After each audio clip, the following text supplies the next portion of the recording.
NBA free agency, hot and heavy as always. It goes fast, man. This whole thing is quick. The moves, the deals, the all the different transactions. It goes very fast. Teams are making moves left and right. It's furious. It's good times out there.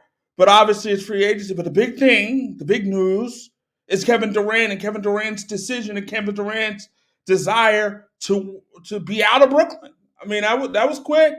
That was quick, but Durant wants out. He wants out of Brooklyn. Reportedly, he's done with the Nets. He's done maybe with Kyrie. He's done with Brooklyn, and he wants out. He wants to be traded. And the guy has a 4 years, $200 million on his contract, the contract extension, which starts in a few days. So he wants out. He wants out of Brooklyn, and he wants to go reportedly to Phoenix or he wants to go to the Miami Heat. Those are the two teams he's interested in. But according to Woj, they're not tied to that, meaning the Brooklyn Nets are not tied to that. They'll do whatever they got to do in order to benefit, in order to make their team what they want their team. So the reality is, yes, Kevin Durant wants out.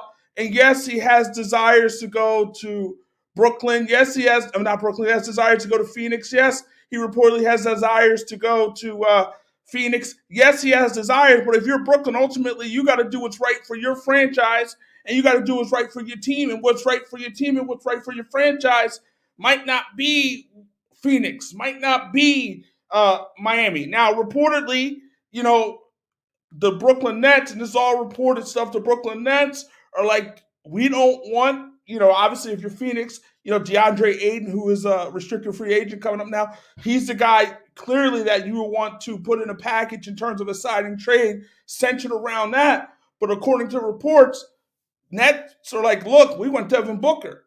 And it's like, if you're the Brooklyn Nets, you're the Phoenix Suns, obviously you can't, well, that's a tough, think about it. If you're the Phoenix Suns, right? If you swap, in theory, this is just in theory, if you swap Devin Booker for Kevin Durant, swapping those two particular players, if you swap those two particular players, Kevin Durant and Devin Booker, right? And let's just say you do that. If you're Phoenix, are you in a better spot to win with Durant in comparison to Booker? Probably, but it's hard to say. It's hard to say. But I would say probably Durant is the better player. But at the end of the day, if you're Phoenix and you make this move, obviously you don't want to part with Devin Booker. So obviously you want to center a trade around DeAndre Ayton or around those type of Mikal Bridges as well. You don't want to give up a Devin Booker if you don't have to in a particular deal for Kevin Durant. So I look at this, right? In Brooklyn, I know reportedly they're looking at just everybody's available. They're looking to pretty much blow this whole situation up. Kyrie, he did opt in, but again, we all know what the situation with Kyrie. Obviously didn't play many games this year because of the vaccine situation. And ultimately, Kyrie, he's a guy that has some injury issues as well, but just not very reliable at the end of the day. But let's just think about this, right? Let's just say Brooklyn says, you know what? We're going to trade Kevin Durant. Obviously, we're going to make a move. You're going to get a very good player or players back for Kevin Durant. Now, in theory, let's just go with the premise that you say, you know what? We're going to keep Kyrie Irving, right? But reportedly, they may do something with him as well. But let's just say you're going to keep Kyrie Irving. You got Ben Simmons coming back, right? You got a Joe Harris that's also there in the mix. Patty Mills has a reportedly re-upped with this team as well. Nick Claxton. So you have some pieces there. In theory, let's just say, again, you're going to get a decent player back. You're going to get a decent player back and for Kevin Durant, player or players. So in theory, Brooklyn would have centered around Kyrie, Ben Simmons, and whatever player you get for Kevin Durant, well, that's a quality roster there. That's not a bad roster. That's a quality roster if you're the Brooklyn Nets. It's not a bad roster. If you have a team centered around a Ben Simmons, centered around a Kyrie Irving, and then centered around a player who, whatever you get for Kevin Durant. Look, I know people have their things when it comes to Ben Simmons, but in Philly, they won 50 plus games, 3+ seasons with him, right? 3-time All-Star. The team, they play winning basketball in Philly. And Ben Simmons is a winning player. Say what you will about the guy. Say what you will about him not wanting to shoot jump shots. say what you will about Ben Simmons, I feel like he is a winning player. I think he's a winning player. He's an elite defender, right? He's a solid passer. He's a decent driver. Only thing he doesn't do is shoot jump shots. But you can win with Ben Simmons. He's a winning player. And the thing is, I was, when they made the deal, Ben Simmons for James Harden, I was looking at the deal and I was saying for Brooklyn, it's probably not going to pay dividends this year because obviously it didn't because Ben Simmons didn't play. But next year with Irving, with Ben Simmons, with Kevin Durant, you're like, okay, you know what? I'm interested to see what that looks like because you got a Ben Simmons who can, great distributor, a good distributor. I wouldn't say great distributor. Obviously, a big time defender, an elite defender, a great defender. And again, you surround him with because the thing with Philly is they needed Ben Simmons' points. You're not going to need Ben Simmons' points in Brooklyn when you got a Kyrie Irving and Kevin Durant around you. So I was very interested to see what that particular group unit would have looked like together on the basketball court. Unfortunately, we never got it. And unfortunately, we'll probably never see it. So Ben Simmons, like Brooklyn went from, last year we had the big three and James Harden and Kyrie and Kevin Durant. You said, well, that team is going to win something. And maybe they would have if, 2 years ago against the Bucks, Kevin Durant shot that three and his toe was on the line, right? If that foot was a little bit back, if that toe was a little smaller, Brooklyn Nets would have been off to the Eastern Conference Finals and maybe off to the NBA Finals ultimately. But it is what it is. But also, you look at that team last year. Kyrie went down with an ankle injury, right? 2 years ago. Kyrie went down with an ankle injury. James Harden was playing with one leg, battling a hamstring injury. So you had a Brooklyn Nets team that was banged up and beat up, right? So we never got to see this team together. This year was all about the vaccine mandate. And obviously, Kyrie Irving's decision to say, you know what? I'm not getting the shot. It is what it is. And I'm willing to risk whatever I got to risk. I'm willing to lose whatever I got to lose. I'm willing to alienate whoever I got to alienate. It is what it is. I'm not going to take the shot. He didn't take the shot, clearly. He never took the shot. And, he stood on it, whatever his principles were. And whether you agree with him or don't agree with him, you kind of respect someone who's willing to kind of lay it on the line there, right? But he put it on the line. He said, you know what? I'm willing to miss out on money. I'm willing to miss out on anything I need to miss out on. I'm willing to miss out on all the playing basketball, playing the sport I love, because I don't want to get the vaccine. You remember, like Andrew Wiggins, he was a holdout for a period of time when it came to the vaccine. Ultimately, he decided, you know what, I'm going to take it. He said it based on his family. He did it for his family in terms of the money. He didn't want to miss out on the money and things of that nature. Ultimately, Andrew Wiggins won an NBA title, right? But Kyrie said, you know what, I'm not doing it. I'm not doing it. And ultimately, that derailed the Nets season. That was a part of the reasons they were derailed. And ultimately, Kevin Durant got hurt. He was out for a period of time, right? So the Nets just never came together. And it's amazing. You put this team together, you put this roster together, and the thought was this roster would ultimately turn into something, right? But they only won one series. This group only won one series. And you would have told me the moment that Kyrie and Kevin Durant got together that those two would only have won one series. And then ultimately bringing in James Harden, if you would have told me that those three would have only won one series, like it would have been crazy. I would say you were crazy. No way. But that's what transpired. And ultimately, James Harden was traded. And now, at this point, Brooklyn could be back to rebuilding. And maybe you look at Brooklyn, right? The interesting thing was when you had Kyrie, you had Kevin Durant, you also had a Jared Allen who ultimately became an all-star in Cleveland, right? You moved him in order to, and also you moved Karis LeVert as well in order to get James Harden to Brooklyn. But you look at it, maybe that roster might have been better constructed and better suited to win, right? I mean, you look at it, it's like, okay, if you had Durant, you had Kyrie, right? You had a Jared Allen, right? You had a Karis LeVert who's a bucket. Karis LeVert can score the basketball. Like maybe that team would have ultimately been better. But again, you wanted to get James Harden, which is understandable, and you wanted to bring that into the mix, and ultimately the whole thing fell apart. Like I look at the Nets and I'm like, okay, maybe if you would have stayed with what you had in a Jared Allen. Look, Jared Allen's an all-star. Jared Allen turned himself into an all-star. Got paid ultimately with the Cavaliers, but Jared Allen played very well for the Cleveland Cavaliers, played some winning basketball for the Cavaliers, and ultimately, when he went down late in the season, the Cavaliers season kind of derailed a little bit. So they missed what he brought to the table.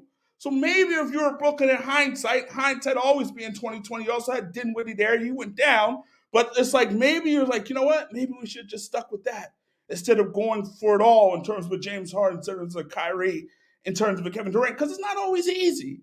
It's not always easy. Guys who are ball dominant, James Harden, ball dominant, Kyrie, ball dominant. I mean, these are ball dominant individuals.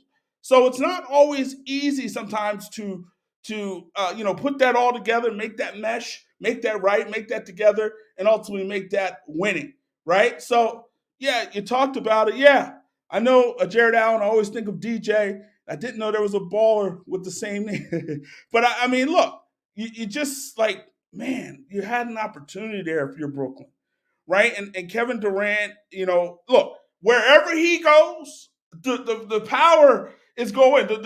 It's all going to change. Like right now, we can say, well, Golden State has an opportunity to repeat. Obviously, you're gonna, got some young talent there. Obviously, you got Steph. Obviously, you got Clay. Right? You still got, and we'll see.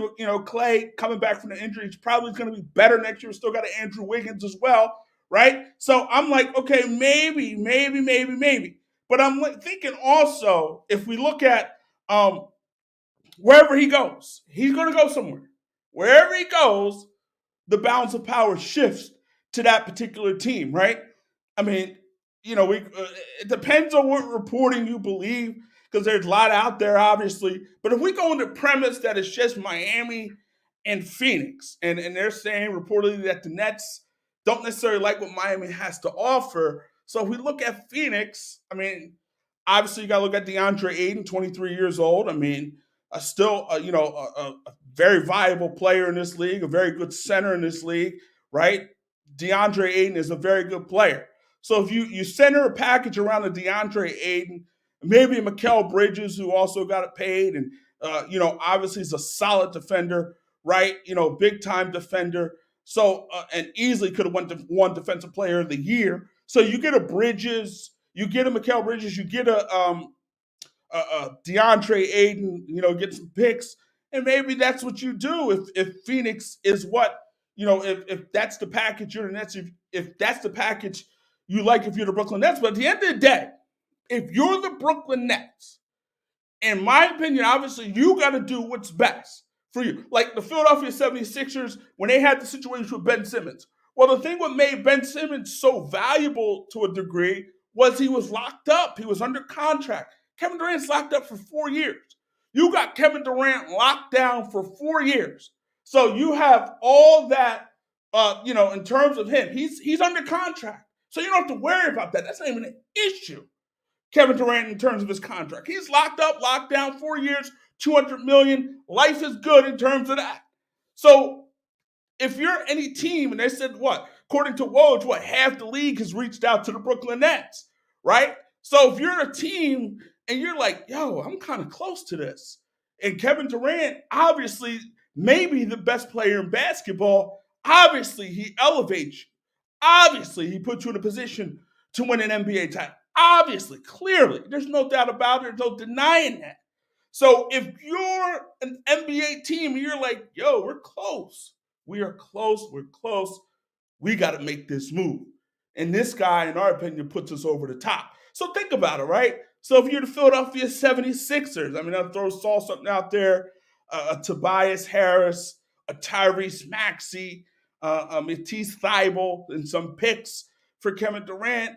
It's not bad. It's not a bad haul if you're the Brooklyn Nets. And apparently the Brooklyn Nets, when they want a historic haul for Kevin Durant. They want a lot. They want it all when it comes to Kevin Durant. So, if you're the Brooklyn Nets, obviously you gotta want it all when it comes to Kevin Durant. You gotta have, you gotta get big time return for Kevin Durant. You gotta get big time return for Kevin Durant. There's no doubt about you got to get big time return for Kevin Durant. You cannot get, you got to make sure this is done right. But again, I think it will be done right. And I think ultimately, if you're Brooklyn, I mean, again, you're going to get a lot. Do the Cavs have a chance to get KD? I don't think so. I don't think the Cavs have enough to get a Kevin Durant. I mean, you never know. I mean, Do they want to? Do they feel like they're in a position?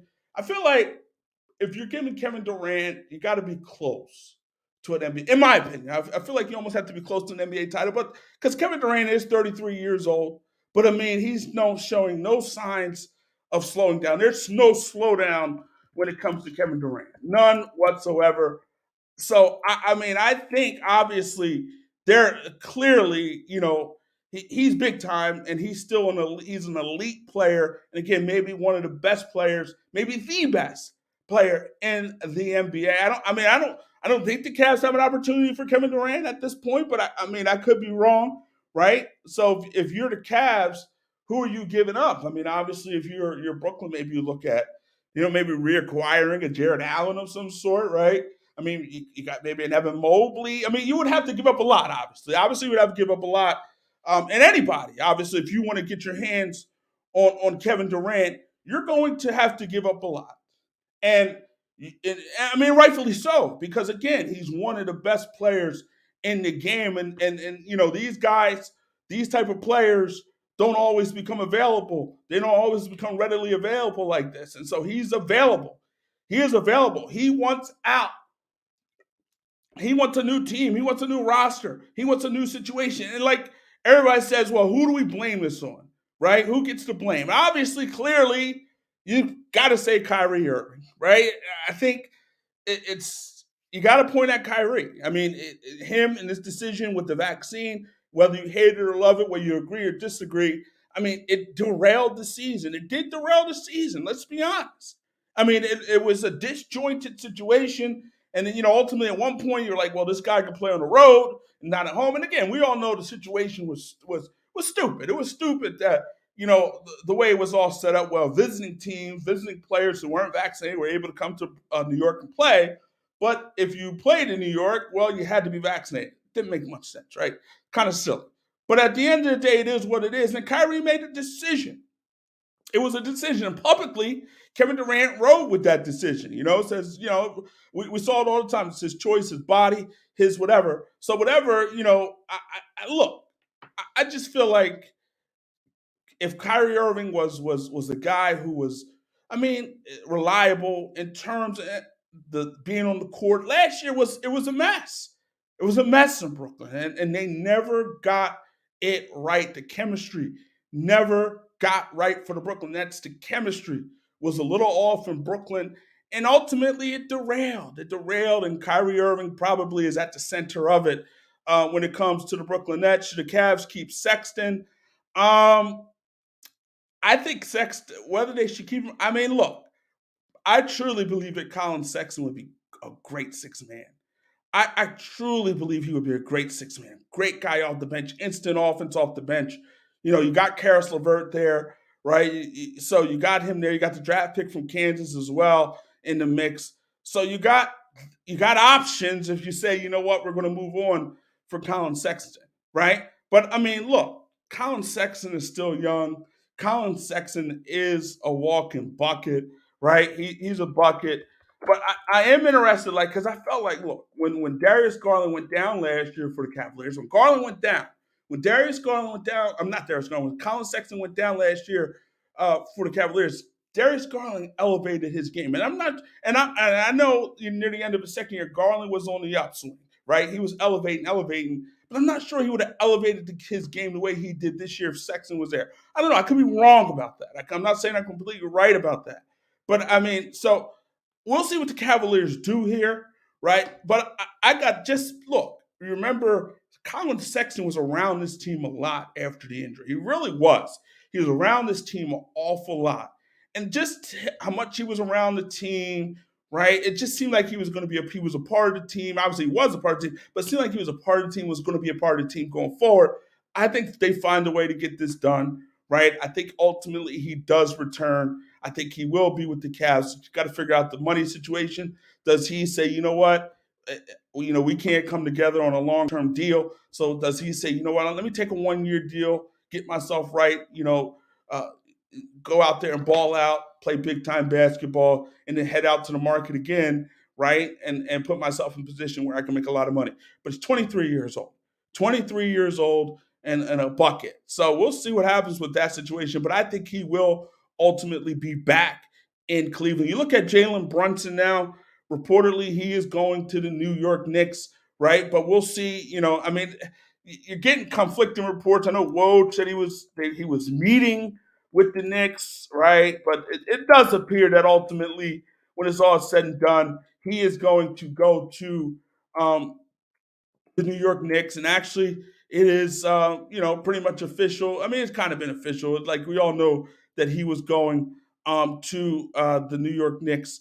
It just was Knicks was clearing out space, right? They were clearing out all this space to put themselves in position to get a Jalen Brunson. But we look at it. Free agent Jalen Brunson has agreed to a 4-year, $104 million deal with the New York Knicks. His agents, Aaron Mitz and Sam Rose of CAA Basketball, tell ESPN.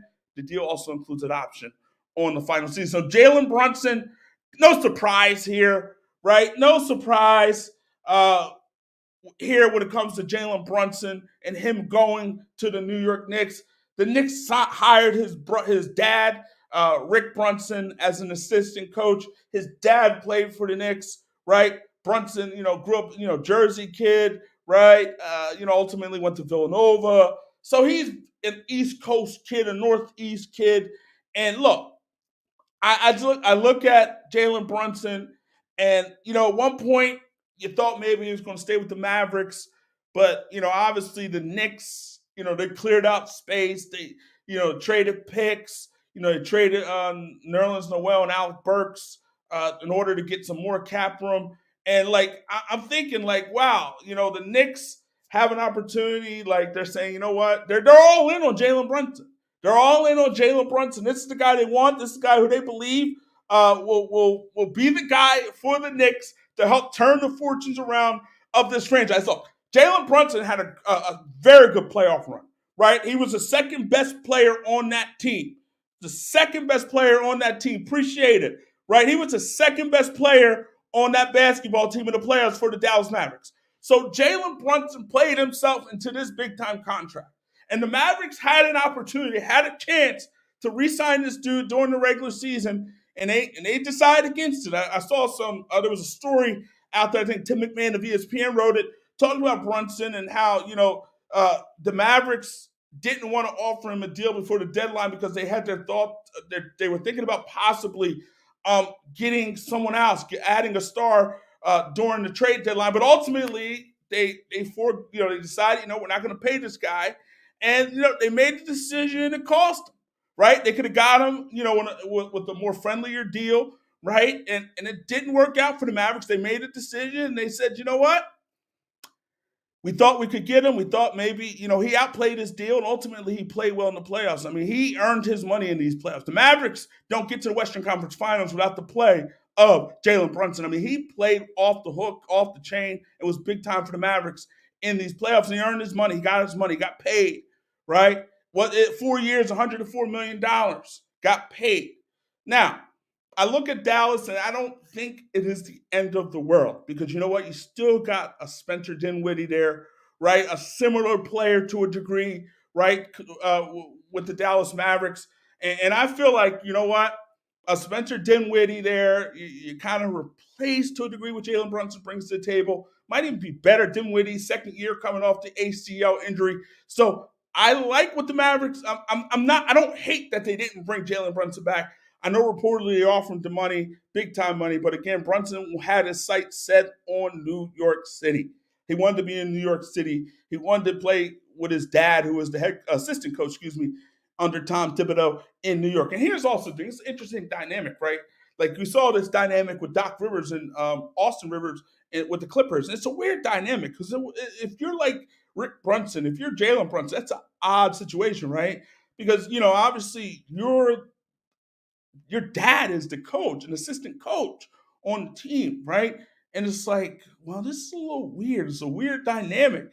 If some of the players are talking about Rick, talking about him, how's Jalen going to react? That's his daddy, right? So that's an odd situation. It's a different situation. Ultimately, they're going to have to figure it all out. But obviously, Leon Rose, I believe that was Rick Brunson's agent. Leon Rose, obviously GM for the Knicks. he decided, you know what, they're all in on Jalen Brunson, and they're all in, and they got him. And it was no surprise. Obviously, I thought at the end of the season that maybe that he would stay with Dallas. And then you started once the Knicks started making all these moves, get a little creative here and creative there, right?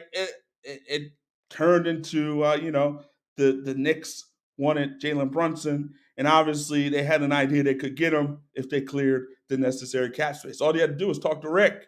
Nepotism at its goofiest, right? Yeah, nepotism, right? Yeah, hey, happens, right? It happens.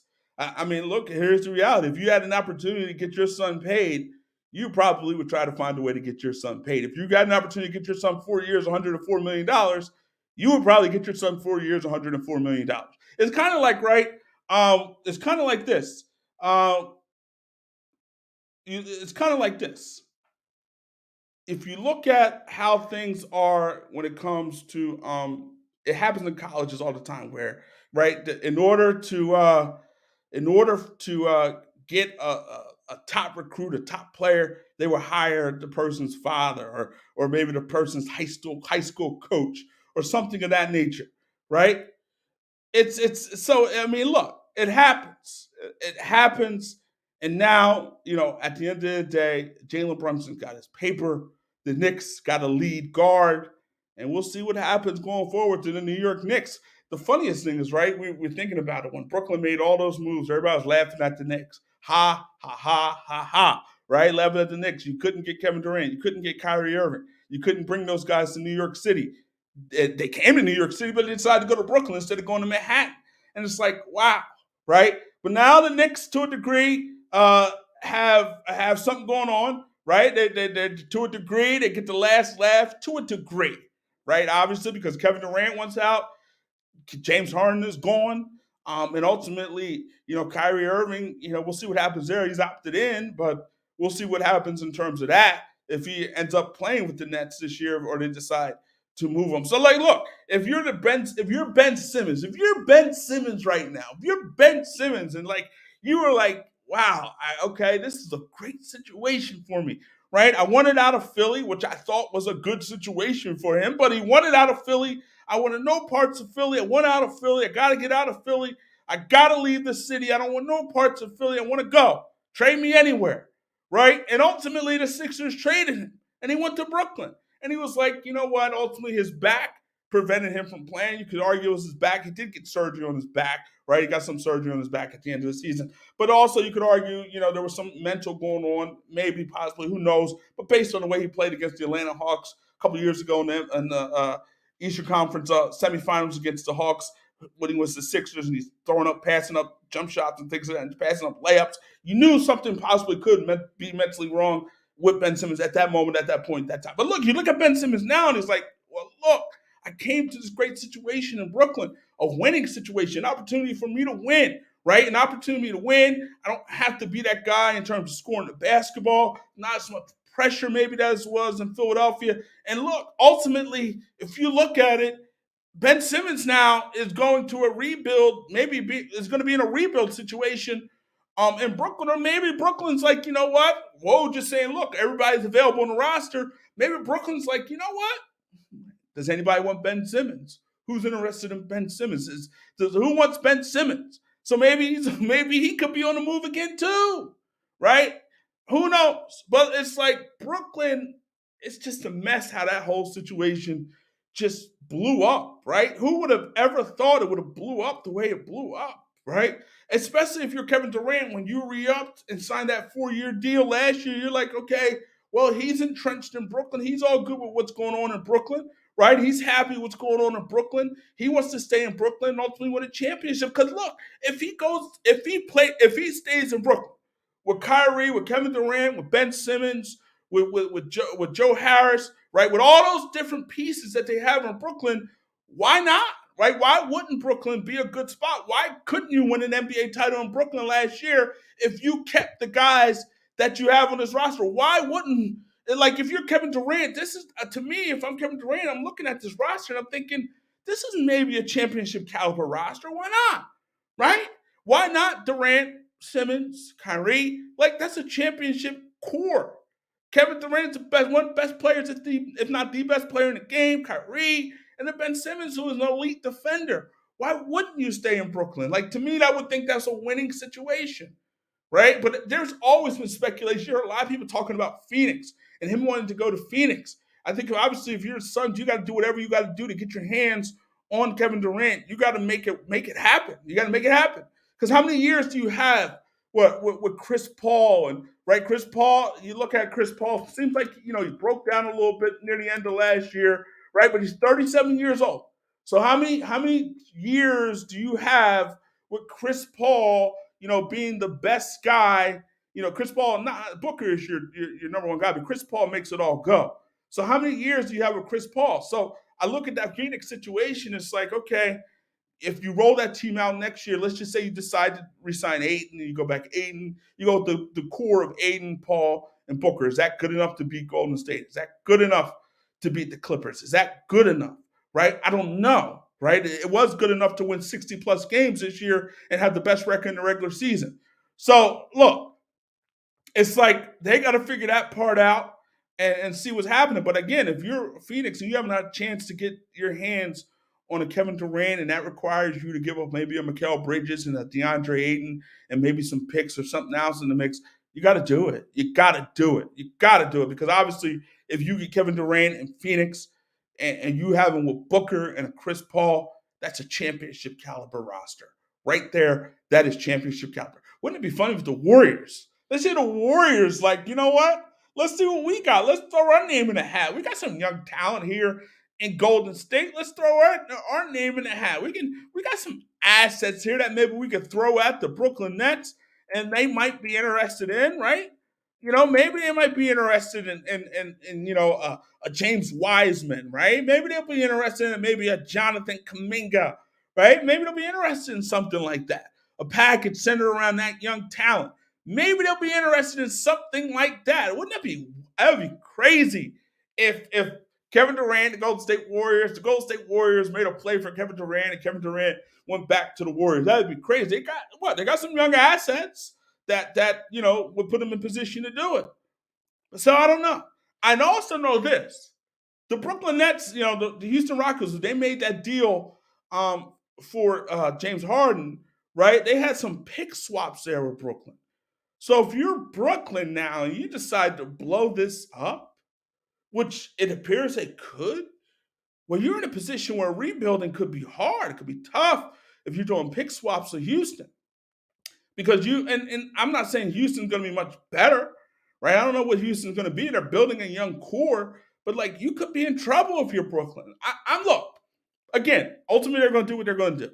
But I feel like if you decided that you still wanted to win, and winning was a priority for you in Brooklyn, right? You still could run out Kyrie, Ben Simmons, and whoever you get for Kevin Durant and be a team that could compete.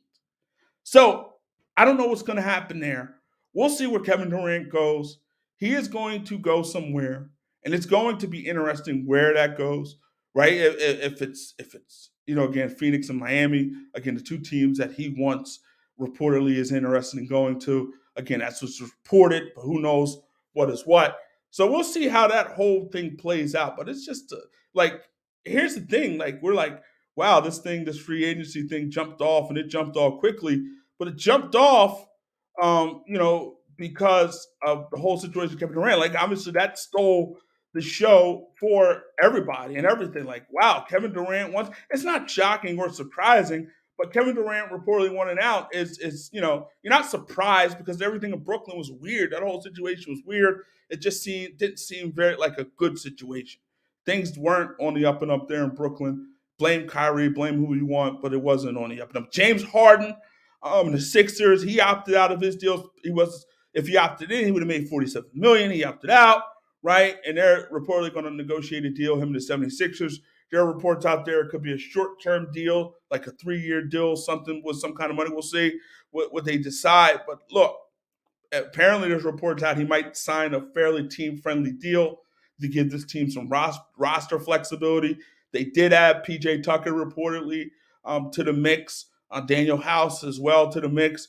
I mean, obviously you adding a P.J. Tucker, definitely a dog, a tough guy.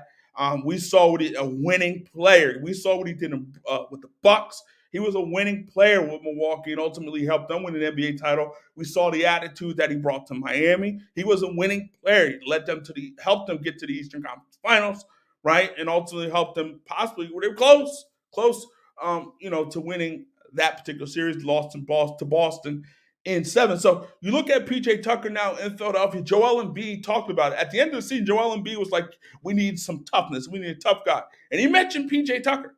And ultimately, right, I guess Joel had his eyes set on PJ Tucker, and the team had their eyes set on PJ Tucker. But PJ Tucker is in Philly, right? Master of the corner three. That PJ Tucker, a guy that could defend multiple positions. I mean, if you decide PJ Tucker is going to be a starter at the four, you can always move Tobias to the three. Tobias Harris, there's a reports that he could be on the move out there. We'll see what happens there.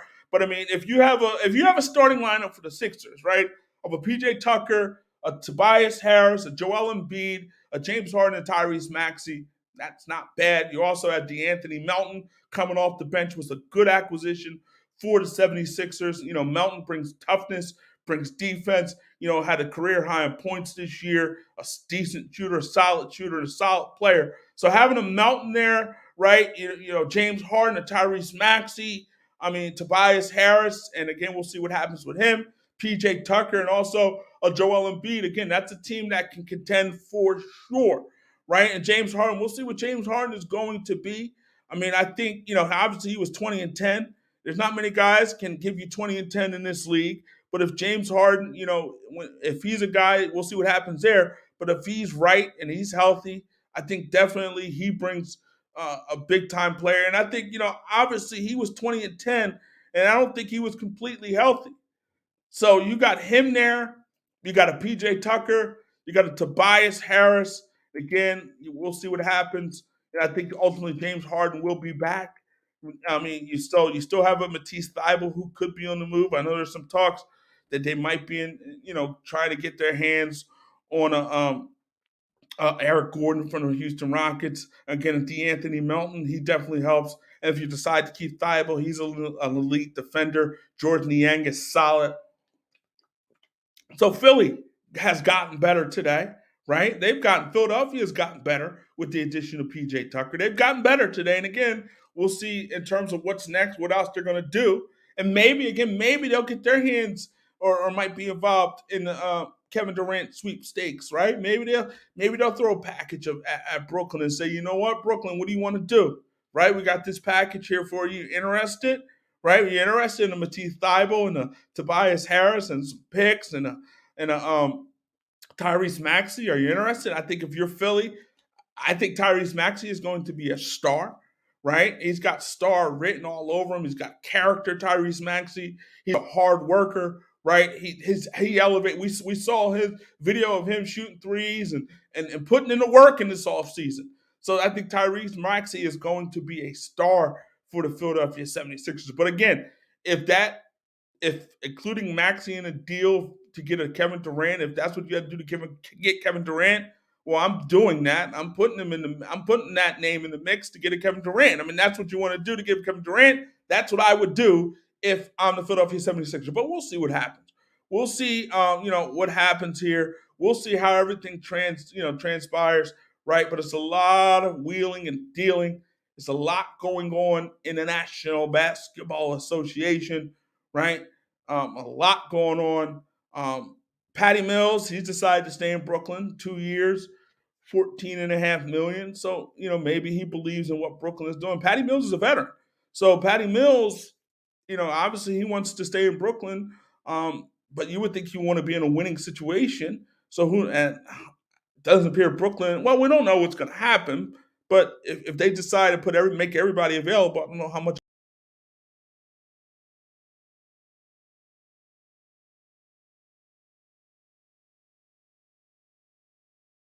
he's returning to the Brooklyn Nets. So we'll see what happens with Patty Mills and what they decide to do uh, going forward with everybody else. But again, I would think Patty Mills will want to be in a situation that would put him in a better position to win. I don't know, but maybe he believes in whatever Brooklyn is doing, or maybe he likes living in New York. He's a veteran. but he is going to be returning to the Brooklyn Nets. Lou Dort got paid for the Oklahoma City Thunder, right? A dependable player, 87 million, 5-year deal, right? Young player, played well for OKC, who was building a decent roster down there in Oklahoma City. Obviously, a bunch of picks there in OKC. They got a lot of picks, so they're building something. Sam Presti and those boys trying to build something. Bobby Portis, you know, opted out of his deal. He's back in Milwaukee, 4 years, $49 million, according to Woj and his agent Mark Bartelstein. Right? You look at Bobby Portis. You know, they may not. They probably don't win a championship without Bobby Portis and his contributions. Right? He just is a great role player. So great role player, decent shooter, and made a bunch of plays for the Milwaukee Bucks over the years. Again, they don't probably win a championship without him. Bradley Beal, of course, got paid, got his money, right? Beal got his money. No surprise there, right? No one was surprised that Bradley Beal, when he opted out, that he was going back to Washington. He reportedly loves the area. It's an opportunity again to get $250 million. Look, if you we all talk about right championships. You know, we want to win. People want to win championships. It's all about championships, championships. But look, at the end of the day, it's his job, and so it's your job. And if your job is to play basketball, and your job you want to make as much money as possible. So if you working in a particular area, you like the area is great, right? And you're able to make 250 something $1 million. Well, guess what? You're going to stay there and make that $250 million. You love the area, right? You're doing your job. You love playing basketball. So everything is great for you. Why would you not leave a situation if you like the area and you're getting paid and you're playing basketball? Right? I know, like, look, we want to win people championships. But this is your job, and this is your opportunity to make as much money as possible. You only have a short window to make as much money as possible. So if you're Bradley Beal, guess what?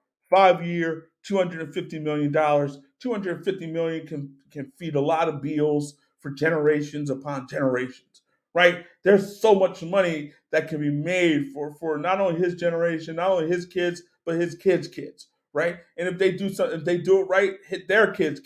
So $250 million. Some people say, you know what? Maybe if Beal was serious about winning the championship, he would leave Washington. Yeah, maybe that's true. I don't know. But guess what?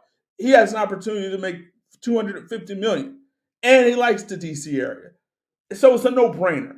It's a no-brainer that you got $250 million. It's a no-brainer if you have an opportunity to get that type of money, you get it, and you stay in wherever you want to stay. You don't have to move and uproot your family. You're in DC. You're there. You get your money. You get your paper. Life is good.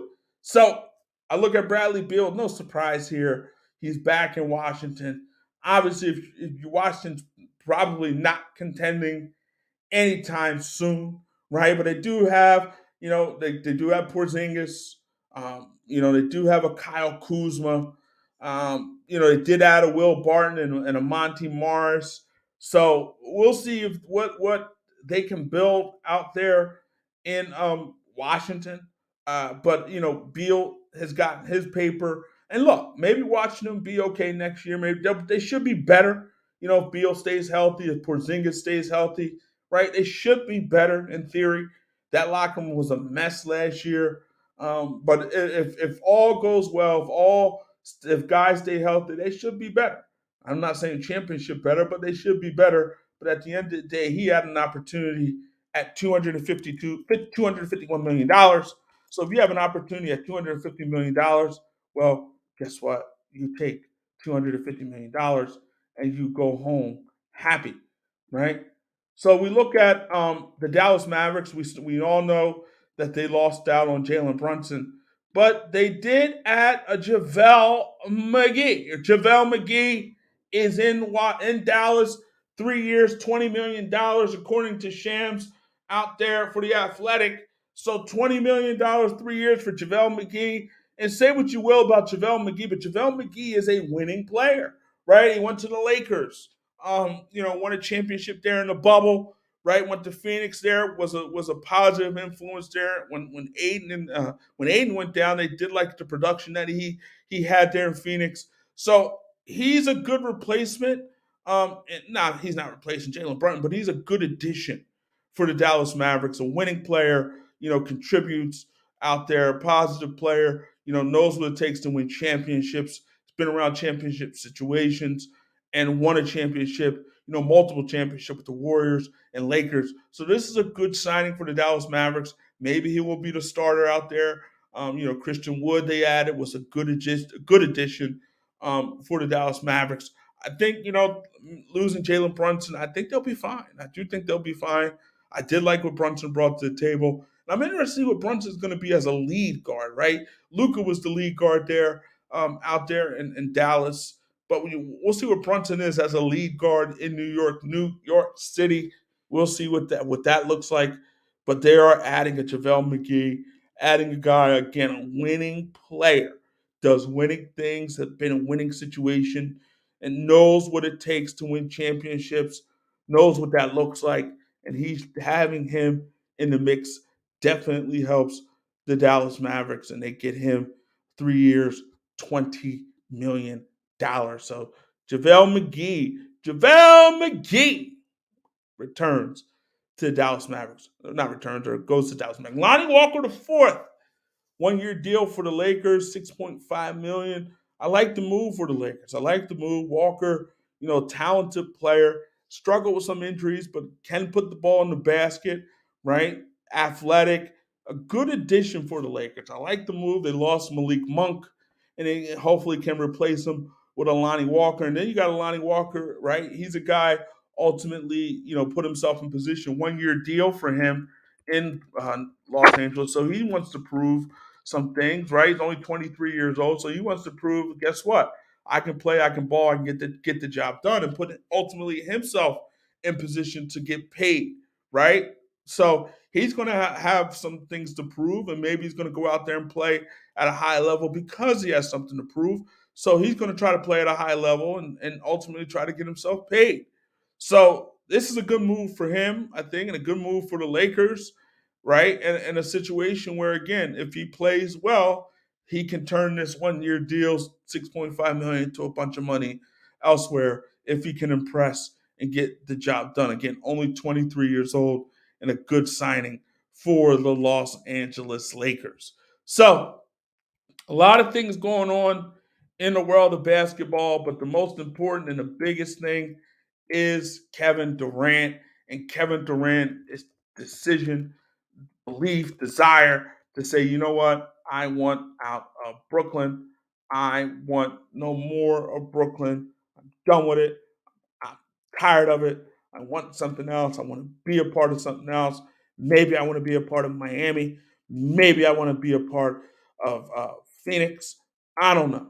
But he wants out, and he wants no parts of going back to Brooklyn. He wants out of Brooklyn, and he wants to be in a better situation, a better place, better spot, right, for him. And hopefully for him, he can find that better place, that better spot. We'll see. But we'll also look at it, right? We got Jason Dumas here out. He's saying it's unclear whether Kevin Durant is interested in joining the 76ers, but Joel Embiid has made it clear to management that he wants them to exhaust every option in trying to acquire Kevin Durant. I mean, look, I would exhaust every option I can if I'm the Philadelphia 76ers to try to get my hands on a Kevin Durant, without a doubt. Please, right? Please, of course. Putting him with a Joel Embiid, like, you look at Kevin Durant, darn near 7 footer, Embiid is 7 footer, seven footers who can do like crazy things, crazy, amazing, ridiculous things with that basketball. So if you're the Philadelphia 76ers, right, and you have an opportunity to get your hands on Kevin Durant, well, you should do any and everything in your power to get your hands on a Kevin Durant. If Joel Embiid wants him, right, and look, it's even look, this is Kevin Durant. It's Kevin Durant. So the opportunity that what he brings to the table is Kevin Durant. This is Kevin Durant. So if you can get your hands on him, I think you do exhaust everything. You do try to do any and everything in your power to get your hands on Kevin Durant. So yes, if he goes to Philadelphia, I mean, if you're the Philadelphia 76ers and you get your hands on a Kevin Durant, you are one of the favorites, if not the favorite, to win an NBA title, right? He definitely changes the course of any franchise, any franchise. So it's interesting what team is going to he's going to go to. And again, if you're Brooklyn, I mean, in a lot of ways, you have a lot of leverage here. He's under contract, right? 4 years, 200 million. You got a lot of leverage, and you should not be in any rush whatsoever to figure out what you want to do with Kevin Durant. Take your time, figure this whole thing out, and get the best possible offer, right? Because he wants out, and it's hard to get true value for a superstar in this league. It's very difficult to do. So you got to find a way to get that true value, get that, try to find that value and try to find what you want and what you need, right? You got to find a way to get it. And so we'll see how this all works out. We'll see what the next Nets do. Sean Marks, owner Joe Tsai. We'll see what those guys do. But obviously, Kevin, like if you're Brooklyn, you got to be sick right now. You got to be sick because this wasn't what was supposed to happen. What was supposed to happen is you were going to win championships. What was supposed to happen is Kevin Durant was going to come in and, Kyrie was going to come in and James Harden was going to come in and, you guys were going to put that all together. Those three guys, legitimate Hall of Famers, right? Three top 75 players and Durant, James Harden. You brought that all together and you're like, you know what? This is going to get me at least one chip. Like I'm going to get we're going to at least get one chip in Brooklyn with Kyrie and Kevin Durant and James Harden, at least one, right? And then, okay, didn't happen. Kyrie didn't want to take the shot. Well, if you look at the first year those guys were together, we had the situation when James Harden had the hamstring injury and Kyrie had the ankle injury. And so it's just Kevin Durant pretty much, and he almost carried them to the Eastern Conference Final, but the toe was on the line, and ultimately the Bucks found a way to get it done. But then the following year, we look at it, and this year, and Kyrie decided he didn't want to take the shot, his business, right? That's what he decided. Kevin Durant was publicly supportive of that, but again, ultimately he decided he didn't want to take the shot. He's like, no, I'm not taking the shot. I'm good. I'm not doing that. I'm cool off that. No way. But it derailed in that season. The chemistry was never right. They never could get the chemistry going. But you know what? Ultimately, in the midst of all that, they decided, you know what? James Harden said, I don't want to be here no more. Ben Simmons is in Philly. He don't want to be there no more. And they said, well, you know what? We'll make that deal. Ben Simmons goes to Brooklyn, and then James Harden goes to Philly. And then at the time when you thought, okay, ultimately, Ben Simmons, if he can get back on the court, well, that's definitely going to be a good situation for the Brooklyn Nets. But Ben Simmons never made his way on the court, right? He had the back situation. Maybe he was scared. Who knows? Obviously, there were some mental things going on, some anxiety going on there. But ultimately, it never came to fruition. It never happened. He never got onto the basketball court for the Brooklyn Nets. And then ultimately, right, the Nets, when they're playing, got themselves in the playing game, and they beat the Cavaliers in the play-in tournament. Ultimately, they got the 7th seed, and then they went up against the Boston Celtics, and they got swept out in the first round, right? It wasn't even competitive, really, right? The first couple games were competitive. Let me tell you. Well, there was some games that were competitive. Let me take that back. But ultimately, they got swept. Didn't win a game in that series, and we never saw Ben Simmons. And ultimately, Ben Simmons got surgery in the offseason. Again, I said to myself, well, we'll see what happens with Kyrie Irving. Him and the Nets and him couldn't come together in terms of a new contract, right? They're trying to figure that whole situation out, right? And ultimately they said, no, we're not going to do it. But Kyrie ultimately opted in. There was reports he could opt out and maybe sign with the Lakers. That didn't happen, right? But then there was reports that he was going to, ultimately opt in and they were going to figure out a sign and trade situation. But that never came to fruition. At this point, it still could come to fruition. We'll see what happens. But at this point, it didn't. We'll see. But ultimately, you figured, okay, Kyrie's coming back. You said we'll see everybody in the fall, and then we thought maybe Kevin Durant would be back, and they have Ben Simmons. And I thought, you know what, that's still a championship caliber roster. And then Kevin Durant was like, yo, today, reportedly, I want out. I want no parts of this. I want to be out of Brooklyn. I want a new situation. I might want to be in Phoenix. I might want to be in Miami, but I definitely don't want to be in Brooklyn. And now we're here. The Brooklyn Nets, they could now be in a situation where this is a rebuild again. This is a rebuild again for the Brooklyn Nets. And again, I said earlier, and I contend that look, okay, if you decide to keep Kyrie and you have Ben Simmons and whatever you get for Kevin Durant, that's still a team that maybe could compete for something. So I don't know, right? The Brooklyn Nets have to figure that whole situation out, but reportedly their roster is available, and teams are calling the Brooklyn Nets, so they're going to have some options in terms of what they can do here, right? And again, Kevin Durant is locked up and locked down, 4 years, 200 million. So not shocking, not surprising, based on some of the things that was going on in Brooklyn and all the craziness that was going on in Brooklyn, right? Look, again, as I said earlier, if you had to blame someone, somebody, I guess clearly everybody would point to Kyrie Irving. But I mean, at the end of the day, right, it's not all on Kyrie, right? Here's the thing: Kyrie Irving is a talented player, a very talented player. The Cavaliers don't win an NBA title without Kyrie Irving. Obviously, he hit that amazing shot in Game 7. um, Game 5, I believe, of that series, where him and LeBron both had 40 points against the Golden State Warriors in 2016. And again, that big shot in Game 7, right? They don't win a championship in Cleveland without the exploits of Kyrie Irving and the scoring ability of Kyrie Irving. So that let's say that. But at the end of the day, right, even with that situation, ultimately, right, Kyrie has had some struggles with injuries over the years, and again, he hasn't been the most reliable guy. I mean, that's just the reality of the situation. And I think you're being fair. I think we're all being fair if we're saying Kyrie has not been the most reliable guy.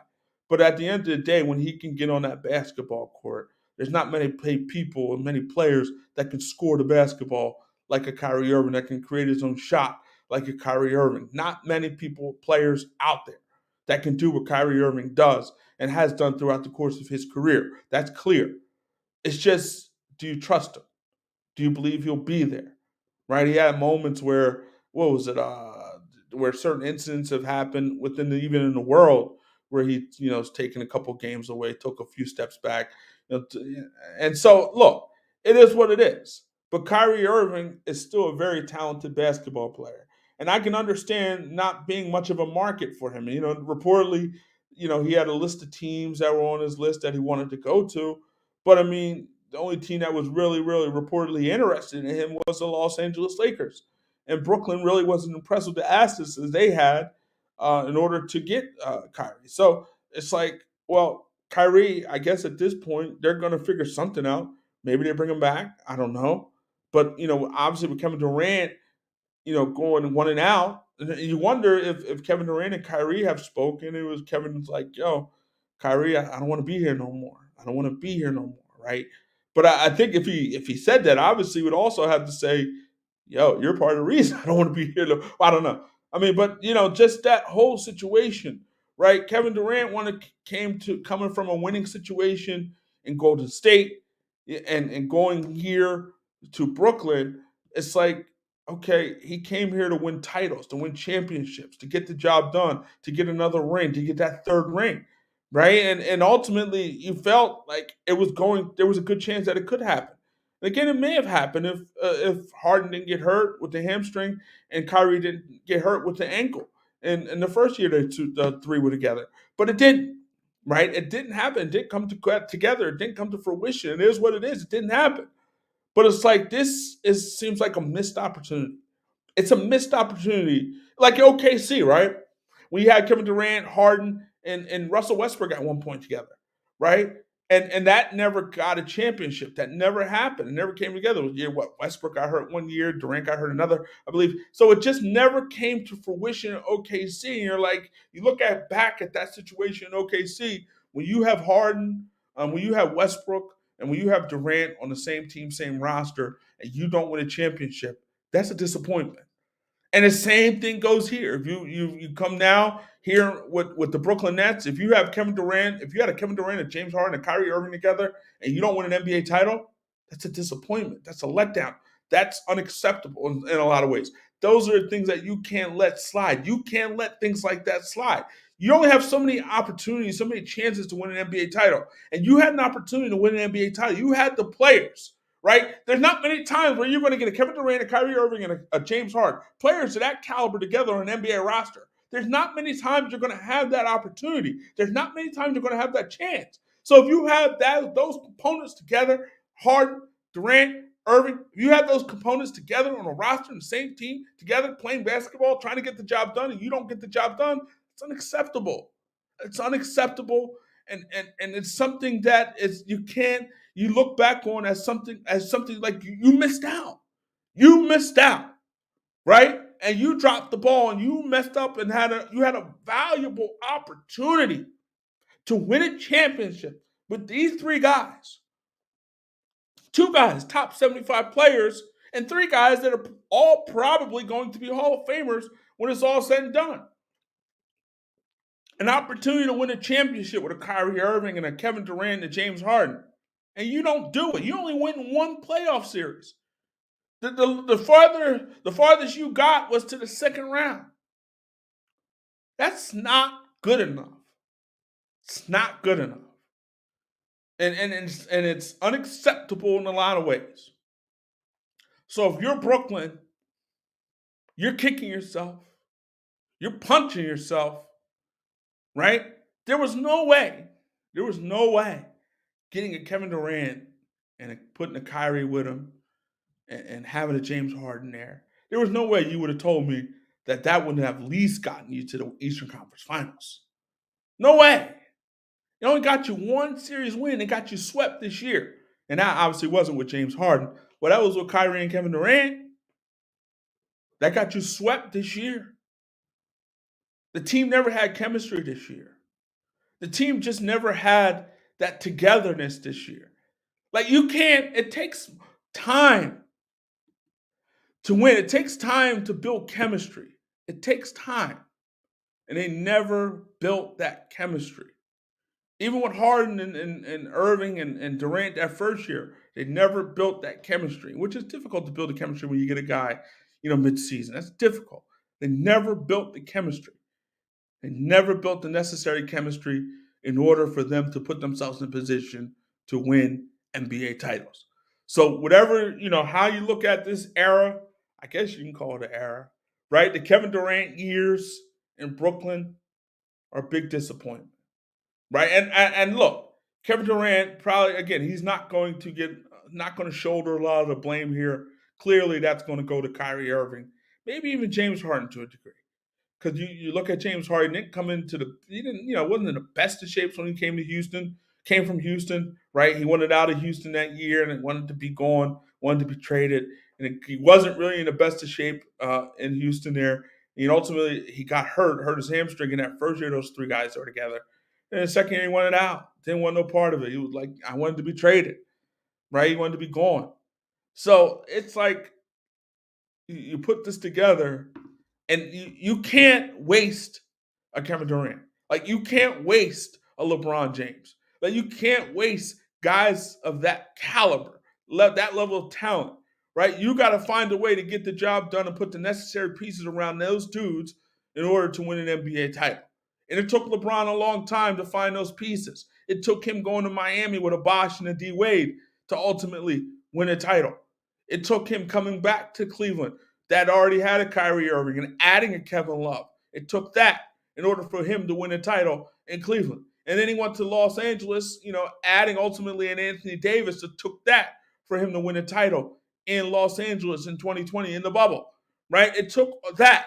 So you gotta, when you got players of the caliber of a Durant, a LeBron, and so on, players at that high of a level, you got to find a way to put the pieces around those guys in order for them to win championships. Look at the Golden State Warriors, right? After they lost Kevin Durant, they went into a little bit of a tailspin, right? You look at the situation. They pretty much went into the lottery after Klay Thompson hurt his Achilles, um, hurt his ACL. So ultimately, they went to rebuild mode for like a year. It was almost like one of those years. Like it was like, okay, we're going to just take this year off, and ultimately, whatever happens, happens. Because look, they didn't have the players. Durant was gone. Klay Thompson was hurt, and ultimately, they missed out on the playoffs that year, and they made it to the play-in tournament the following year, but they missed the playoffs again. And then they, put this whole thing back together, and ultimately adding an Andrew Wiggins into the mix was a huge addition, a big time addition, right? They don't win this NBA title without the addition of Andrew Wiggins, without his ability to defend, his ability to score the basketball, his athleticism. They don't win without Andrew Wiggins. But they added Andrew Wiggins into the mix, and Wiggins turned out to be a big time player for the Golden State Warriors and turned out ultimately to be a winning player, and ultimately they won an NBA title. But again, things were in a tailspin in Golden State after Kevin Durant left. And even after Kevin Durant left OKC, right? Westbrook came over, took over, started getting triple doubles, but they were losing in the first round. They weren't doing anything special, right? And then ultimately he went to Golden State, won 2 titles, and then he left Golden State. They struggled for a couple years, but they ultimately got it right, and they won a title. And he went to Brooklyn and to join a Kyrie Irving out there in Brooklyn. And again, they didn't win a title. They didn't get the job done. And now it's broken up. It's going to be broken up, right? It's a matter of when, where, and how. It's going to be broken up. What turned out, what we thought was going to be something magical, what we thought was going to be something special, turned out to be absolute dud. I mean, let's call it what it is. It's a dud. It's a miss. It's a miss. They missed. The Golden State, the Brooklyn Nets missed. They missed. You cannot miss when you have a Kevin Durant. You can't miss. But they missed. They missed. Maybe Steve Nash wasn't the right guy. Who knows? First time head coach. Maybe he wasn't the right guy for this particular situation. There were reports that Kyrie Irving used to have his own practices, hold his own practices after after the Nets were done with theirs.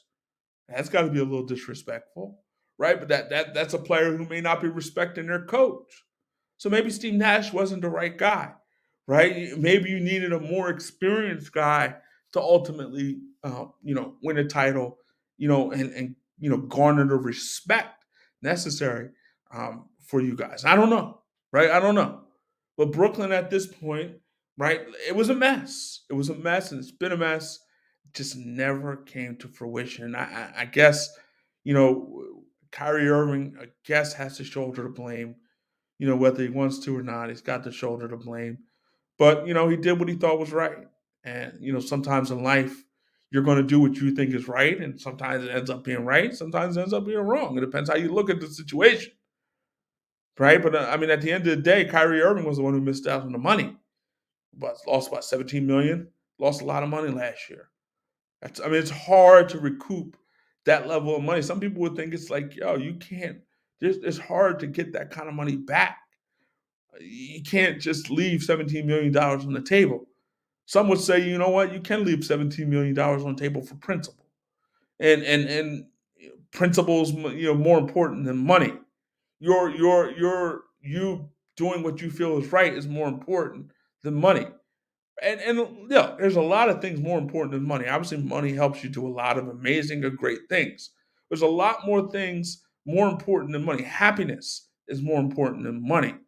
Being happy, being happy, and doing what you feel is the right thing to do, whether it's right or wrong to a lot of, whether it's right to a lot of people, whether it's wrong to a lot of people. At the end of the day, you're doing what you feel is the right thing to do. And if you're doing what you believe is the right thing to do, then I guess it's all right.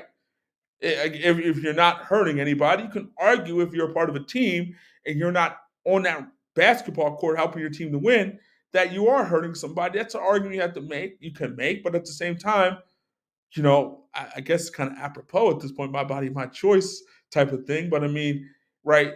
He decided it was his body, his choice, and whether you agree with him or don't agree with that, I mean, that's his opinion, that's his belief. It is what it is. He thought that taking the shot was bad for his body. That's what he built. I mean, he believed on some level he didn't want to go that route. And you kind of get it from the standpoint, like we've all been young before, right? And you're young, 20, 21 years old. You feel like you could do any and everything. Ain't nothing going to stop you. Ain't nothing going to slow you down. You're going to take crazy chances and do some crazy things in your 20s, right? And to him, he was like, you know what? I'm healthy. I'm healthy. I'm a professional athlete. I'm in tip top shape. Like I'm everything is in order. Blood pressure is great, right? My cholesterol is lovely. All these things are in order. I'm 20 some odd years old. I'm in great shape. There's nothing wrong with me. I don't need to take a shot. I don't need to worry about COVID. That's what maybe what Kyrie was thinking. Obviously, he was thinking that to a degree, right? And I understand it. It makes sense from that standpoint. Again, we've all been young before, and I'm not saying what he did was right. I'm not saying what he did was wrong. It's what he did. It was his choice. But again, that derailed things. That was the thing that derailed the season for the Brooklyn Nets. And they can't get that back. It's done. It's done. And now the opportunity to win a championship in Brooklyn is a wrap pretty much at this point. It's a wrap, right? We can argue, okay, if they did keep Kyrie and Ben Simmons and all those guys, but they don't have Kevin Durant, well, yeah, maybe depending who they get, they'll still be a contender, but are they a championship contender? I don't know. Probably. Who knows? But I know what Kevin Durant they are. Without him, well, it's a guess. It's whoever's guess it is. So it's like, okay, you had the opportunity. And there are reports that Kyrie's going to try to find his way to Los Angeles to the Lakers. He wants to be in the Lake. He wants to be in a Laker uniform and join LeBron again. And I don't know. I mean, is that enough? Kyrie and LeBron? I guess Kyrie, LeBron, and Anthony Davis. If Anthony Davis can stay healthy, right? That's championship caliber, right? We thought maybe. I mean, I don't know if I thought this, but the Lakers thought if they had Russell Westbrook and to LeBron and Anthony Davis that would be championship caliber. We saw what happened there. Here's the thing. When it comes to the Lakers, you always got to look at Anthony Davis in a lot of ways. I trust that LeBron would be healthy enough, right, to get the job done. But Anthony Davis, and I say this all the time, I'll say it again. Back in 2020, during the bubble season, during COVID, I don't know if we had a real playoff with home court advantage and all that other stuff if the Lakers would have won the title, right? And first of all, because you look at it, Anthony Davis got a few months off. Ultimately, he was healthy and got the job done. And his health, like I always look at Anthony Davis and I look at health. If he's healthy, right, there's not many better players better than Anthony Davis when he's healthy. But that's the key thing when he's healthy. And that's not a given that he's always going to be healthy. And we've seen it. And ultimately, he wasn't healthy last year. He wasn't healthy the year before. He broke down and he had a groin situation in the first round against the Suns. He broke down there. So it's nothing about talent when it comes to Anthony Davis. Nothing about talent, always about health when it comes to Anthony Davis. The guy is talented. The guy is one of the better players in this league. The guy is big time. But health. Do you trust his health? And if and that's been the issue. Health, health, health. That's it. Health. And I do believe in 2020, when the COVID situation happened and the league shut down for months, an opportunity for everybody to get healthy. Any nicks and anything you had a couple months to get yourself healthy, right? And so it got healthy, went to the bubble, went in there and got the job done for the Lakers. They got the job done. But again, I believe the Clippers that year, and I know the Clipper franchise is snake bitten. Man, they're snake bitten. But I mean, I do believe if it was if it was a real playoff, not bubble where you're traveling city to city, home court advantage, things of that nature, I thought the Clippers would have got it done. But it is what it is. Some people can argue the other way. They say, you know what, it was a tough time in our country. You had the civil unrest. You had obviously being in a bubble away from your family. You had all those things, the factors that you had to worry about, right? And ultimately, look, it worked out for the Lakers. They got the job done. They're NBA champions in 2020. You can't take that away from LeBron and those boys. But I wonder what it would have been if we had a real playoff with real travel and real, home court advantage and things of that nature. I just think it would have been different. I don't know. I could be wrong. But it is what it is. Here's the thing about when you win an NBA title, can't take it away. Can't take it. I can't take it away. You cannot take it away. It can't be taken away. As much as you can question it, You can say what you want about it, but it can't be taken away. And so LeBron and AD and those boys want a chip, and it can't be taken away. It is what it is. You can't take it away. LeBron got a chip. Anthony Davis got a chip. You cannot take it away. So we'll see what happens with Kevin Durant. We'll see where he goes. Where in the world will Kevin Durant be come the start of this NBA season? Definitely, probably won't be in Brooklyn. Um, but again, Woj says Phoenix and Miami. Those are his two teams that he wants. But Woj also said Brooklyn is like, yo, we're going to do whatever we got to do to get the package that we want in order to ship, whatever we're gonna get our pieces. We're gonna get what we want. I mean, we don't care. We got to do what's best with the franchise, and that's right. Again, and you got time. Brooklyn got time. They got time to figure this thing out. They should be in no rush to find the best possible package. They got time. And so Brooklyn is going to, we'll see what time they take and we'll see what they're going to do. But this is a great opportunity to, if you decide, you know what, we're going to rebuild this thing again. If they want to do that, look, you remember Brooklyn rebuilt after the Paul Pierce and Kevin Durant Kevin Garnett situation. After adding him, and how we know how that deal went, and ultimately Boston used those picks to become a better basketball team, right? And now, Brooklyn kind of to a degree did it again, right? Rebuilt and ultimately got some more. And I'm not saying Kevin Garnett and Paul Pierce at the time when they acquired him were at the level of a Kyrie and Kevin Durant. But I mean, it's similar from the standpoint they were going for. They were all in. And now, they were all in with Kyrie and Kevin Durant and James Harden. And now, just like that, it's over. Just like that, it's over. Just like that. It was so funny. It was so amazing, right? We're going to win titles. We're going to win chips in Brooklyn. Brooklyn, right? It's not the Knicks. It's Brooklyn's town. It's not MSG. It's Barclays, right? Everything is going to be Brooklyn. Brooklyn, stand up. BK all day. Spread love the Brooklyn way. All those good things, right?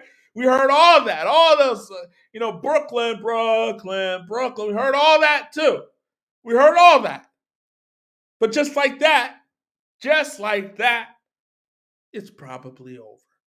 All that, all the hype, all the happiness, all the glee, all those things. And just like that, it's a done deal. It's a wrap. It is a wrap. All the happiness and the giddiness is gone out of Brooklyn. Gone. Done. Finito. And so now you go forward, you move forward, and you try to just figure it out if you're the Brooklyn Nets. But guess what? You got a big asset. You got a big asset in Kevin Durant. So you can use that asset and parlay that into something big, something good, something special. Obviously, as we talked about it before, it's very difficult. It's very hard to win. It's very hard to win in this league. I mean, not to win this. It's very hard to win this league, period. But it's very hard to get full value for a superstar. It's very difficult. And we've seen trades over the year where you're like, did they really get full value? Remember, one thing stick to Barkley trade. When Barkley was traded from Phoenix to the 76ers with Andrew Lang, Tim Perry, and Jeff Hornacek. That's not full value for what Charles Barkley turned out to win the MVP in '93. I know he won it out of Philly, but he won an MVP in '93. Got the Suns in the NBA Finals and got them close to winning the NBA title, right? So you didn't get full value for a superstar in Charles Barkley in that particular situation. So it's very difficult. It's very difficult. When the Sixers traded Allen Iverson to the Denver Nuggets, I believe it was Andre Miller and a couple other pieces. I don't remember off the top of my head. But again, it's not, you didn't necessarily get full value for Allen Iverson at that moment, at that point in time. So it's very difficult. It's very difficult to get full value for a superstar when you trade a superstar. And so Brooklyn is going to they're going to have to do it, obviously. And they're going to have to figure it out. They're going to have to figure it out and figure out, way before they wanted to. They don't want to. Obviously, you don't want to be in a position where you got to give up that. Like that's terrible. If you're Brooklyn, you don't want to be in that situation where you have to give up that, and it's terrible. You don't want to give up Kevin Durant. He's big time. He's a star. Remember this. Remember this. Right? You remember that. I think it's going to be scary. Ben Simmons on playing with Kyrie and Kevin Durant. That's what he said. That's what he said. He thought it was going to be scary. I think it's going to be scary. Just like that. And it's kind of funny. Maybe here's also the thing, right? And I don't know. I'm just kind of speaking out, whatever. I don't know. But like Ben Simmons had an opportunity um, to to play last. Well, you can argue he didn't. He had a mental situation going on. I don't think. I think we could say, based on how he played against the 70 with the 76ers, I think we have to say that there was something mental going on. I mean, I think there was something mental going on. That's clear. But it clear, and then ultimately it became the back, and then ultimately he had surgery in the offseason, and ultimately he didn't play. But I think it's going to be scary. It kind of speaks to seizing the moment and how, we all think that tomorrow. We all think we have time. We all think we got all the time in the world. I'm not going to do it today. I'll hold off tomorrow. Right? I'll figure this whole thing out tomorrow. Tomorrow. And tomorrow it comes, but it doesn't come sometimes the way you want it to come, or it doesn't come at all. You just never know what the future holds. The future can hold a lot of different things. A lot of crazy things can happen. So we'll see what happens there. But I think it's going to be scary. It's kind of scary that it's over, right? It's a little scary. If the Cavs start sexing next to Darius Garland, they're immediately a playoff team. I think the Cavs are going to be a playoff team regardless next year, right? Like I think I think they have options again. Whether it's Levert, they start at the two. Again, I've been a proponent. I said this earlier. I've been a proponent of bringing Colin Sexton off the bench as a 6 man.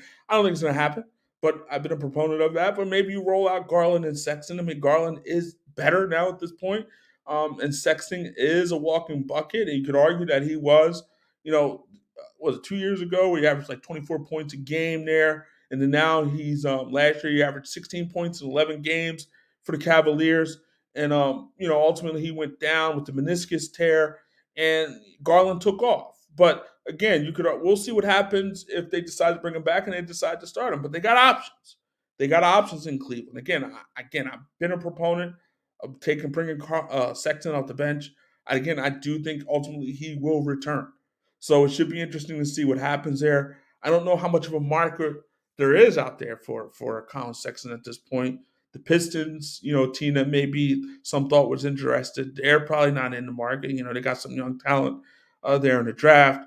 The Knicks, who some people believe was in the market for Sexton, they're probably out. They're out of the mix now with Brunson and everything. So I think we'll see. I will see what happens with Sexton. I mean, again, I said earlier, walking bucket, man. A dude can score the basketball. JB called him a walking bucket. JB Bickerstaff, head coach of the Cavs, but he is a walking bucket. Boy, the man can score. He can score at a high level. So we'll see what happens with the Cavs and whether or not they return. Colin Sexton returns. He is a restricted free agent. So if a team decides to throw a deal at Colin Sexton, the Cavaliers do have the opportunity to match it. So they hold all the cards in a lot of ways. Rich Paul is the agent for Sexton. He's also the agent for Darius Garland. And, maybe Garland is lobbying to bring Sexton back. So we'll see how that whole situation works out. I did see some reports where Garland does want Sexton back. So, and again, he was around the team a lot after the injury. So I expect him to return. I'm interested to see what deal he gets. I know there was reports out there. I think it was a 3-year, $51 million deal they threw at him initially. Recently, I know, and reportedly he wasn't interested in that. He wanted a little more. So I don't know. We'll see what happens there with Colin Sexton and the Cavaliers. But again, I think it's going to be scary. Ben Simmons said that. Those are the words of the great 3-time All-Star, Ben Simmons, right? Those are his words when it came to Kyrie and Kevin and Ben Simmons. And at the time, I was like, yeah, you're right. I do think this could be scary. I do think this could be interesting. I do think this could be a winning situation for Ben Simmons. And again, a lot of people criticize Ben Simmons, but he is a three-time All-Star. And I said, right, and people call me crazy. Hey, you can call me crazy too if you want. It's okay. It is what it is. Maybe I am. Who knows? Right? But I'm thinking if you had Ben Simmons, like ben, I look at Ben Simmons, if what he was doing in Philly, if he continues, let's put Ben Simmons, let's put his stats up here for a second. If he continued to do what he did in Philly, throughout the course of his career, right? A three-time All-Star, an elite defender, a guy that is a stat sheet stuffer, right? Let's put his numbers up here for a second. Well, and I'll tell you what I want to say about Ben Simmons. But let me put his numbers up here, and then we'll talk about it and some more in terms of Ben Simmons. But I feel like, look, if you look at Ben Simmons and the things that he does and the things that he was doing and the numbers that he's putting up. So Ben Simmons, like hypothetically speaking, look at Ben Simmons, three-time All-Star, right? Career averages, darn near 16 points a game, 8.1 rebounds a game, 7 assists, 1.5, 1.7 steals, almost 2 steals per game, right? We look at that, you know, had definitely could have won Defensive Player of the Year a couple years ago. I look at Ben Simmons and I'm looking at the things that he does, and I'm looking how he impacts the game, and I'm looking at he's a three-time All-Star. I believe Tim Hardaway Sr., I think it was a five-time All-Star. So Ben Simmons, to me, this is just my opinion. If he continues to put up these type of numbers, let's just say he continues to put up, let's just say he puts up his career averages the rest of the way. 16 points, pretty much 15.9, 8.8, 8.1 rebounds, 7.7 assists, and almost 2 steals a game, 1.7. If he continues that for the rest of his career, and there's probably going to be a couple more All Star appearances, I think Ben Simmons could mess around and be a Hall of Famer, right? I think he could be a Hall of Famer. And you might call me crazy for that, but I don't think it's that. It's not the hard. The Pro Basketball Hall of Fame is not the hardest Hall of Fame to get into. It's not. There's guys in there that and ultimately it doesn't. It's just not what you do in the pro game. It's what you do in college. And Ben Simmons did nothing in college; just one and done. But I'm saying, right, this guy ultimately could be a multiple, three-time All-Star, but that could easily turn to 5 or 6 if he can get on the basketball court and put up the type of numbers that he's been putting up throughout the course of his career. The guy easily, again, could have been Defensive Player of the Year a couple of years back in Philly, and is an elite defender. He's going to be on, all defensive teams throughout the course of his career. He's going to stay on all defensive teams. So I believe that Ben Simmons could still be a Hall of Famer and could still, I think a Hall of Fame career is possible for Ben Simmons. I do. I do. Call me crazy, but I do. This guy has Hall of Fame, is again, three-time All-Star. Again, an elite defender. Is going to make multiple Defensive Player of the Year. I mean, defensive all first team all defensive teams, right? And it's also going to be a stat sheet stuffer. That's what his line says. That's what his career says. 8.1 rebounds, 7.7 assists, 15.9 points per game, 1.7 steals per game. So he's impacting the game on all levels, right? And he's impacting the game on all levels. Only thing he don't have is a jump shot, and I don't know if that's ever going to happen. I don't know if that's ever going to be, but that's what he's missing clearly, right? Doesn't have a jump shot and may never have a jump shot. But somehow, I mean, you look at the videos every year, we get excited every year. If you were a Sixers fan, you got excited every year when you saw those Ben Simmons in off-season jump shot videos. You're like, oh my gosh, he's shooting jump shots, he's shooting threes, he's shooting jumpers off the bounce, right? I mean, wow. I mean, no one expected him to be Steph Curry. No one. But I think people just wanted him to shoot.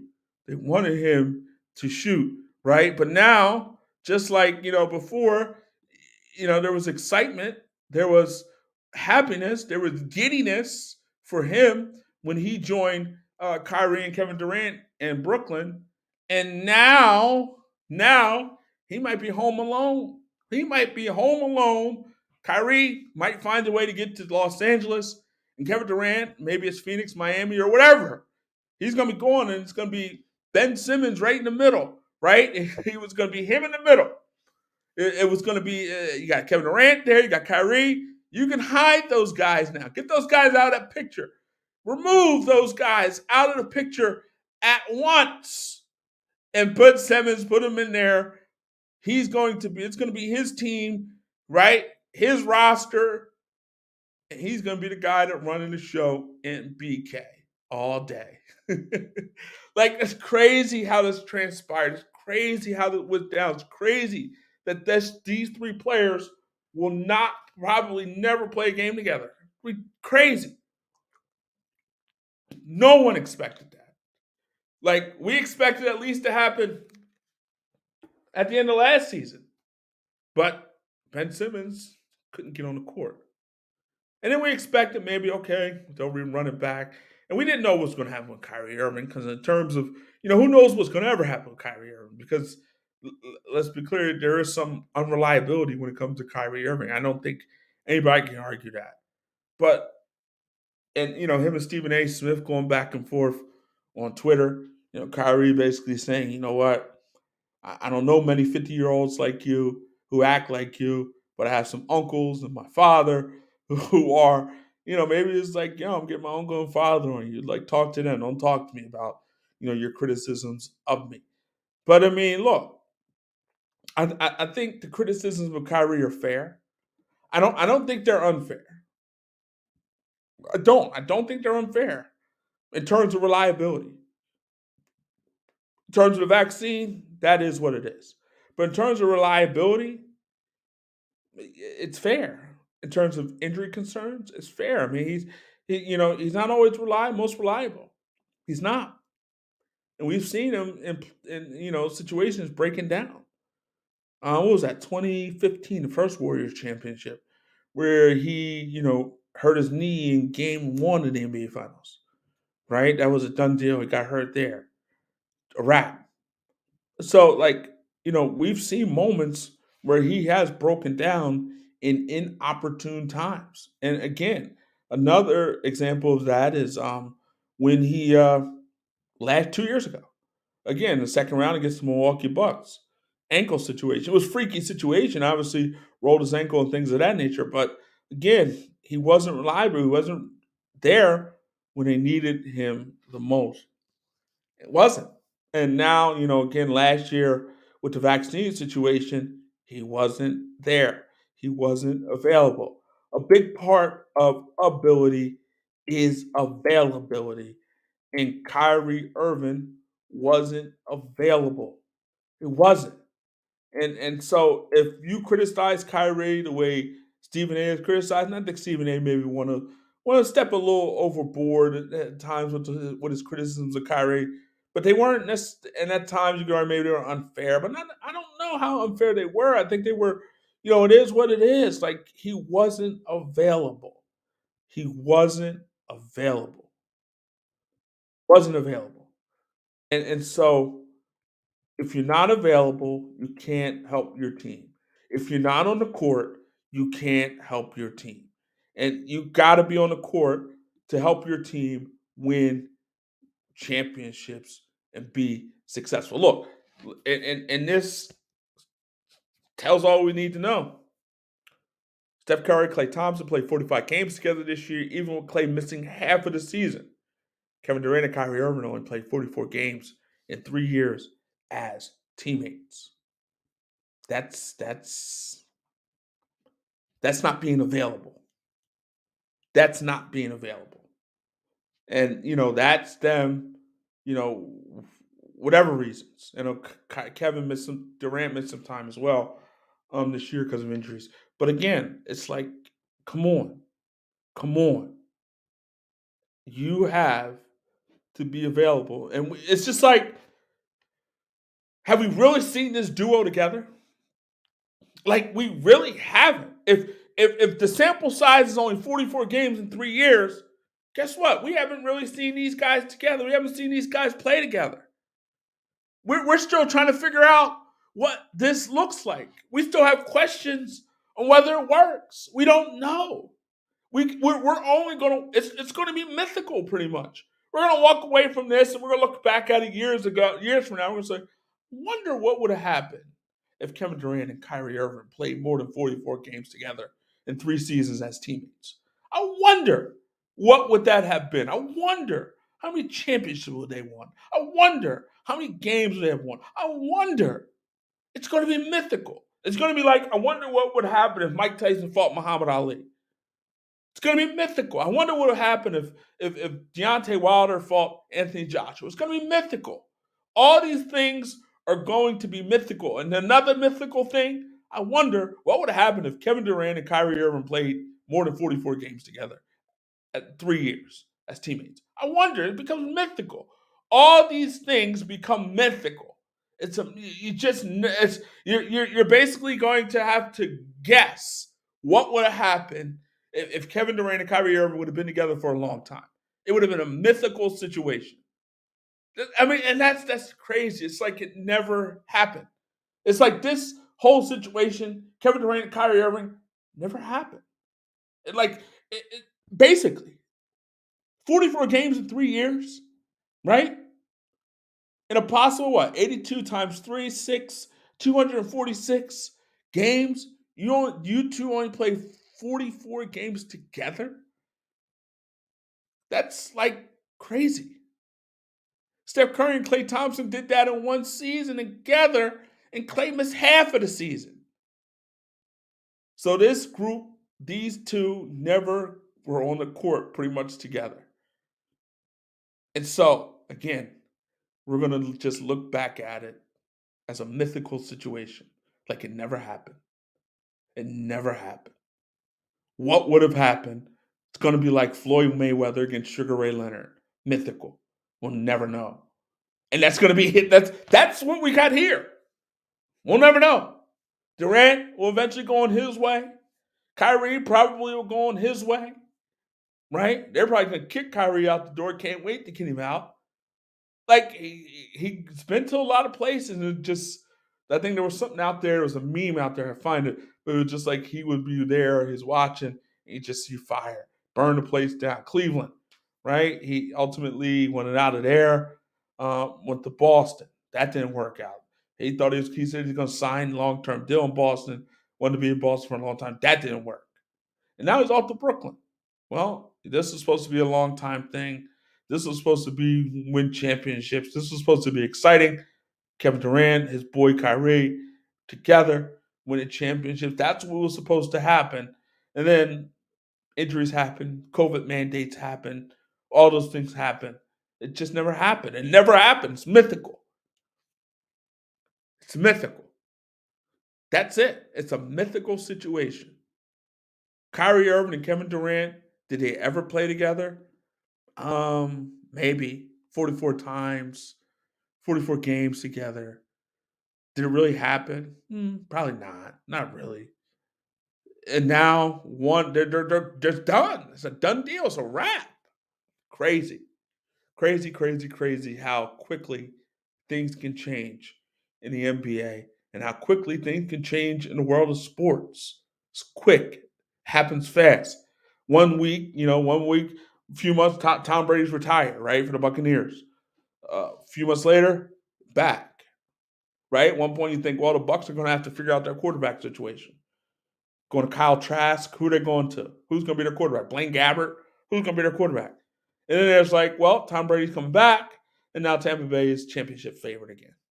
Just like that. Well, Kevin Durant wants to be traded. Well, coming into it, okay, Brooklyn, Ben Simmons, Kevin Durant, Kyrie Irving, a championship caliber team there. They can compete for a title. Kevin Durant, Kyrie, they're trying to figure that situation out. They were open to maybe a sign and trade if he wanted, if they could find suitors. That didn't happen. He opted in. They figured it out. He's still in Brooklyn at this point. Kevin Durant, a couple days later, I want out, reportedly. I don't want to be a part of this no more. I'm done. I want to go elsewhere. So it's like things change quickly in the world of sports. And things changed quickly when it came to Kevin Durant and his desires. His desire is to want to be elsewhere. His desire is to want to be away from Brooklyn, right? That is his desire.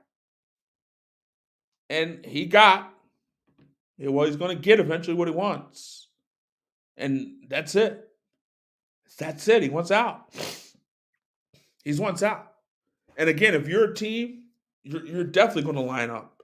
You're going to line up, and you're going to be on. Brooklyn's going to hate you. Sean Marks, if you're a GM, Sean Marks might hate you because you're going to be blowing his phone up, and rightfully so. This dude got 4 years, $200 million left on his contract, on his new deal. 4 years. So you got him locked up, locked down. That's not even a problem. This ain't a rental situation. You got him locked up and locked down. So you're like, okay, I got him locked up. I got him locked down. 4 years. He's under my control.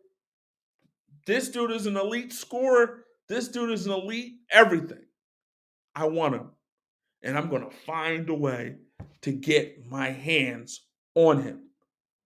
And so there's a lot of people that are going to be backing up the Brinks truck in terms of Kevin Durant. They're going to be backing it up. What do you want? What can we do to make this situation work? What can we do to get Kevin Durant on our roster? What do we have to do? And rightfully so. Rightfully so. What do we have to do to get Kevin Durant? And I think if you're any team in this league, right, you're going to figure out ways to get your hands on Kevin Durant. You're going to figure his ways out. They'll figure this thing out. Because this guy is big time.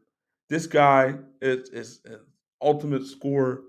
Again, easily one of the, a top 75 player, a Hall of Famer. The list goes on and on. He's still playing at an elite level. So you're going to work those phones. Sean Marks is going to work his phone, and you're going to work your phone, and everybody's going to be calling. He might be calling. He's going to be taking a lot of calls. He's going to get some offers. He's going to be getting some offers. And we'll see what happens. We'll see what happens, and we'll see how this whole situation works out.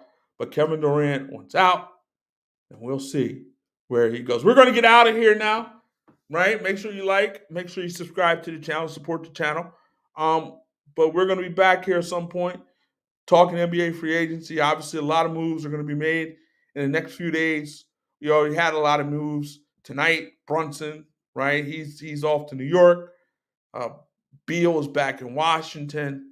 And the biggest news of the day, Kevin Durant wants out of Brooklyn. Where he goes, reportedly he wants Phoenix. Reportedly he wants Miami. So we'll see how that whole thing shakes out. But again, make sure you make sure you subscribe to the channel, support the channel. And again, we'll be back here talking this. Fun times in the NBA. Fun times. Nobody does free agency like the NBA. Later.